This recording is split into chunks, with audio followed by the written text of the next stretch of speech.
welcome back to All About That Disney Life. I am Danny B, the girl who is all about that Disney life. The next movie we will be talking about is The Fox and the Hound that came out in 1981. So let's get to know this amazing cast. Mickey Rooney was the voice of adult Todd. Keith Mitchell was young Todd. Kurt Russell was adult Copper. Corey Feldman was young Copper. Pearl Bailey was Big Mama.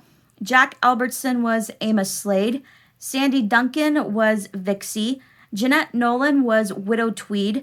Pat Buttram was Chief.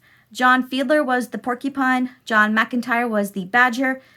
Dick Backlund was Dinky. Paul Winchell was Boomer. And Squeaks the Caterpillar plays himself. That's what it says in the credits of the movie.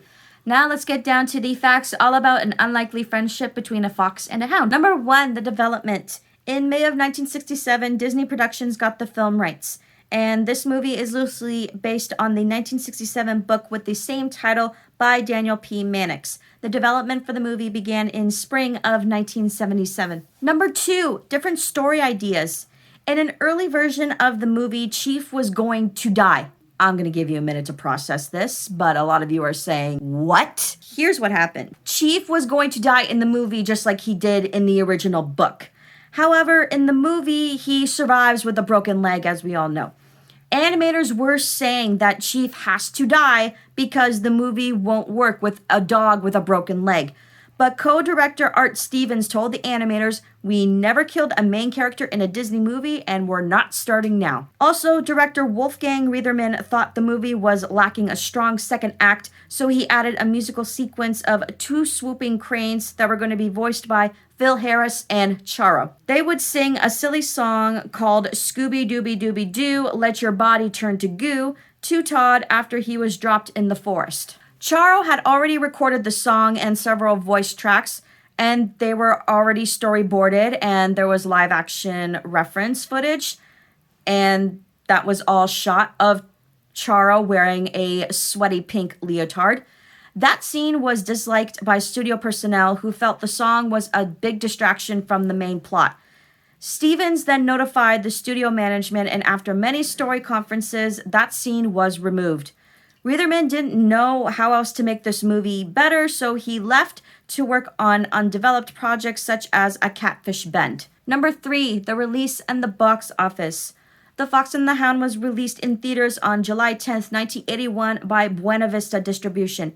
It made $39.9 million in domestic grosses. It was the highest ranking grossing film of an animated movie at the time for its initial release. The Fox and the Hound made $14.2 million in distributor rentals. For international rentals, it made $43 million. When the movie was re-released theatrically on March 25th, 1988, the movie made an additional $23.5 million for a lifetime gross of $63.5 million. Number 4, awards and nominations. Let's start off with the 9th Saturn Awards that was in 1982.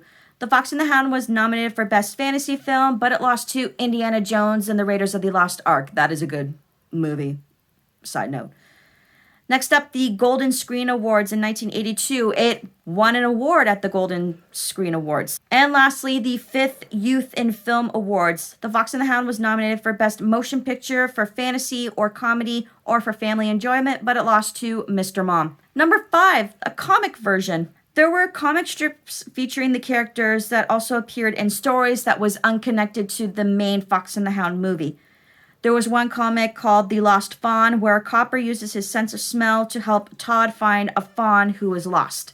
Another comic was called The Escape, where Todd and Vixie must save a Canada goose from a bobcat. Another comic was called The Chase, where Copper must safeguard a sleepwalking chief. And lastly, another comic was called Feathered Friends, where Dinky and Boomer must go to desperate lengths to save one of Widow Tweed's chickens from a coyote. Later on, there was a comic book version of the Fox and the Hound movie that was drawn by Richard Moore. It was published in newspapers as part of Disney's treasury of classic tales. There was also a sequel comic to the original Fox and the Hounds comic that followed with new adventures of the characters. And from 1981 to 2007, a few Fox and the Hound Disney comic stories were produced in Italy, the Netherlands, Brazil, France, and the United States. And there you have it. all the facts about the Fox and the Hound. Short and sweet, but that's all I could find. If you like this video, please hit that like button and leave a comment down below. And don't forget to subscribe. And I hope you have a zippity-doo-dah day. Goodbye.